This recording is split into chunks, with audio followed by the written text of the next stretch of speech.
How it feels like to die from every serial killer. John Wayne Gacy. Don't know who this is. Imagine that you're a 16-year-old runaway, homeless and desperate for work. A man in his 30s pulls up in his car and introduces himself as John. So did he? He's friendly, well-dressed, and owns his own construction business. Okay. He offers you a job, $10 an hour, Oh, that's cash, not bad. no questions asked.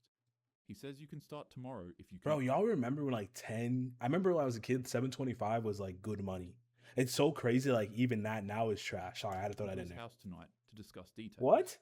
You're desperate, exhausted, and hungry. You accept. His house is normal, suburban, and unremarkable. Inside, John offers you a beer and starts explaining the construction work. What? He's personable, jokes around, tells you about his community service work. Then he suggests showing you a magic trick. He pulls out a pair of handcuffs and asks if you can escape from them.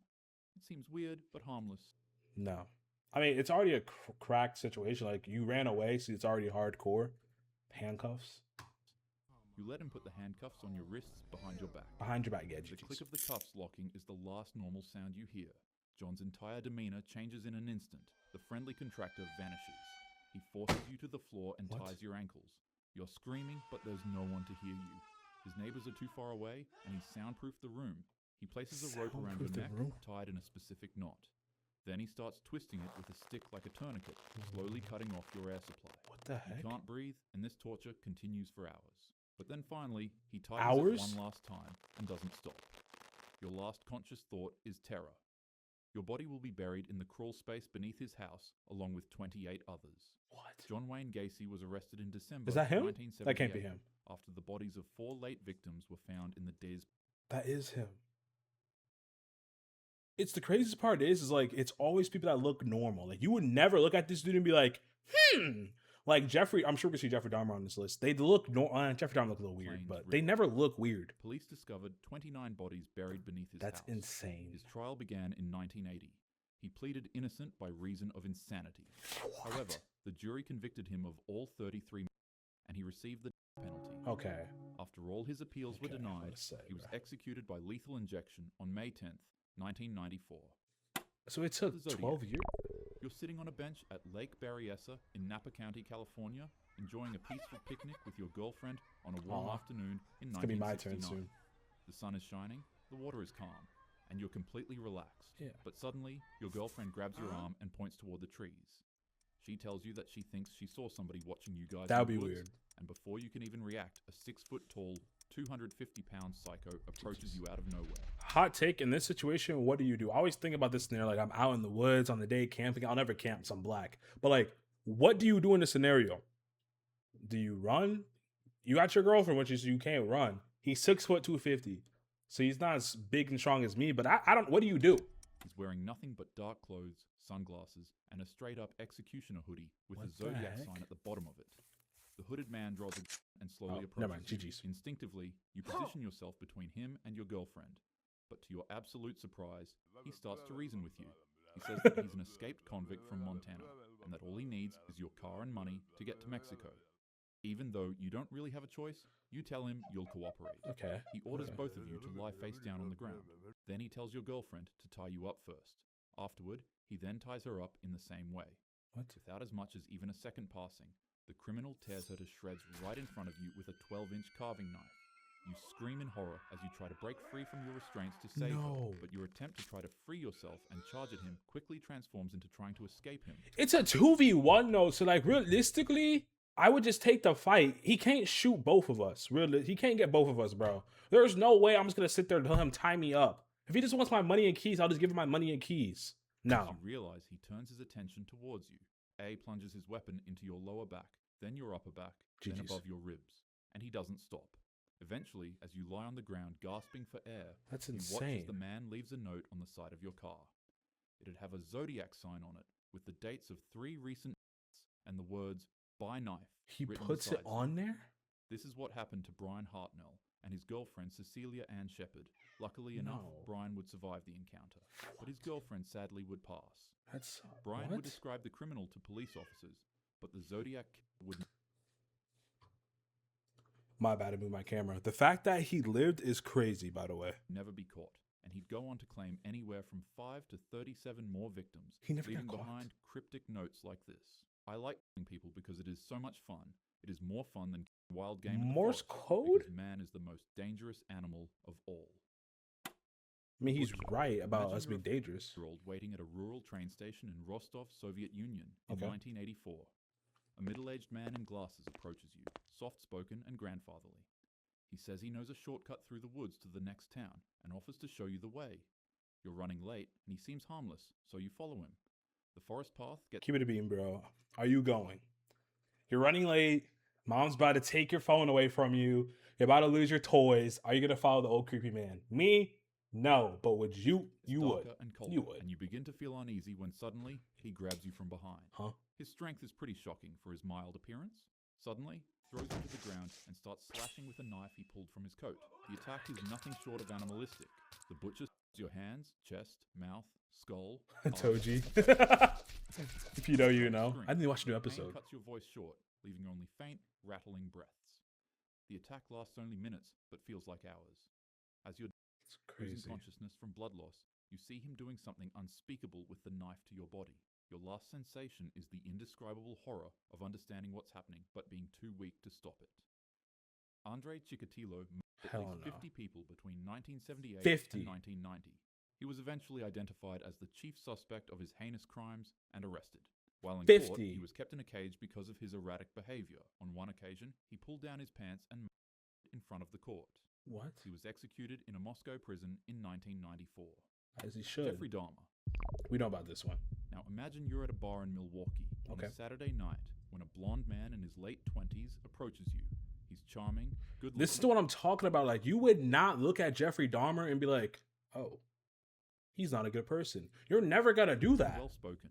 He introduces himself as Jeff and offers to buy you a drink.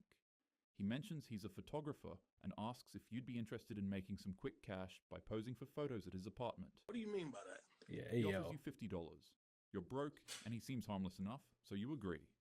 His apartment is at 924 North 25th Street. It's neat and surprisingly clean. He offers you another drink, a strong rum and coke. You take a few sips, and within minutes, you start feeling dizzy and disoriented. Your vision blurs. You try to stand up, but your legs won't work. The room spins. Jeff is still talking, but his voice sounds distant and distorted. You collapse onto the couch. Then you wake up hours later. But something is wrong. You can't move your arms. You're handcuffed to something. Your head is pounding and your mouth tastes like chemicals. Jeff is standing over you now, and his demeanor has completely changed. The friendly photographer is gone. What remains is cold, empty, and calculated. This is scary. He doesn't yell or threaten. He just tells you calmly what's going to happen. He's going to strangle you until you pass out. And then his freaky ass is going to take advantage of your unconscious body. Oh, hell no. Wake up, he'll do it again. But eventually, you'll stop waking up. Your last conscious thoughts are of panic and confusion as his hands wrap around your throat and the world goes dark for the final time. This is worst case scenario. In the same manner, Jeffrey Dahmer, 17 young men and... Like, bro, this is what he actually looks like. And he does, like, you're telling me this dude look like I would see him at, like, Costco or something. Like, you just wouldn't expect this, bro. Boys between 1978 and 1991. He was arrested in July 1991 after one victim escaped.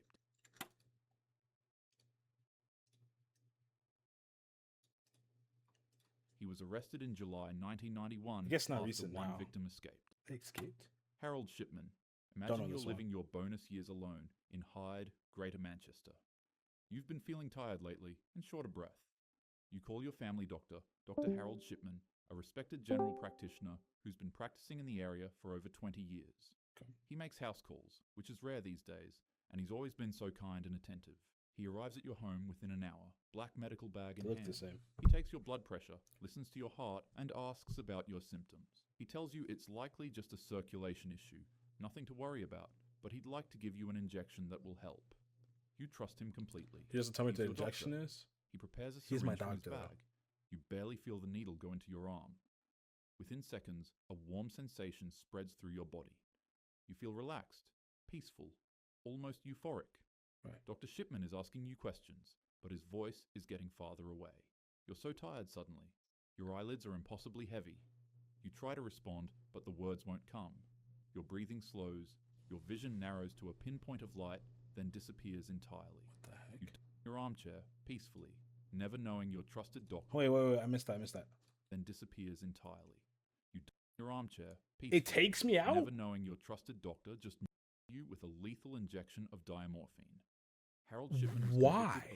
15. Look at this dude. Why? How did he? Okay, how did he have access? 2000, but investigators believe he killed between 215 and 250 people over his career. On What? January 13th, 2004, he hanged himself in his cell at Wakefield Prison.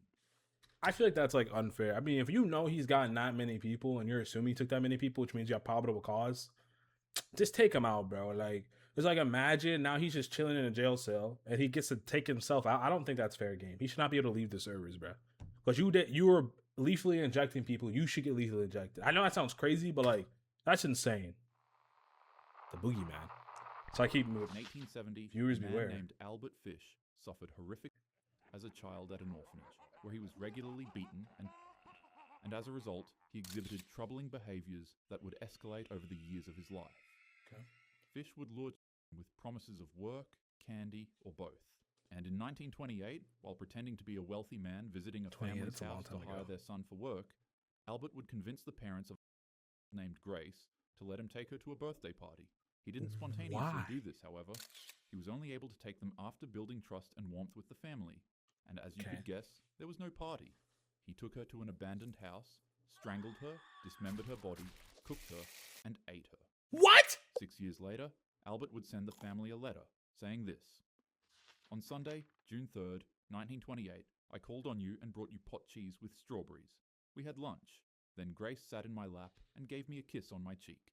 It was at this point that I made up my mind to eat her." Huh? The rest of the letter is disgusting, repulsive, and detailed. After reading it, Grace's traumatized parents were able to use it as evidence for officials to track and capture Albert. What's it say? Wait, hold up. What's it say? What's it say? Hold up. Oh, I missed it. Go back. It took years to detectives capture Fish, who ultimately gave himself up through incrimination letters to the Budd family. One letter written to Budd on November before in the city, point was the question of the members of quarantine. So he wrote them letters. That's such an evil thing. So you did something so heinous that you wrote the family letters to rub it in. That's so screwed up. Evidence for officials to track That's insane. and capture Albert. And that's after him. he was arrested, medical examinations revealed that Albert had inserted over 29 needles into his pelvic region and groin area. X-rays showed them embedded deep in his body, many having been there for years. He had hammered them into himself as punishment and as a twisted form of gratification. Sadly, Grace's fate would be the same of over 1 to 400 other children that Albert Fish did this to. 400? He was later on by the electric chair in 1936 at 65 years old. He wrote a final statement, but the only person who was able to ever read it was his lawyer, and he refused to release it to the public because he considered it the filthiest thing he had ever read. That's insane. That has to be crazy. Majority of people in real life Corey. are actually pretty normal, but nonetheless, bad apples still do exist. That's insane. So I'll always be make safe sure out there. that you're not out at night too late without your friends or family, and also always let your loved ones know where you are at all times. Also facts. Please be safe, bro. And most importantly, carry protection. Hit the gym. Invest in some pepper spray. The gym! Taser, or if you're licensed and old enough, maybe some concealed carry. Anyways, have a happy day. Thanks, bro. This was a good video. This is actually a really good video.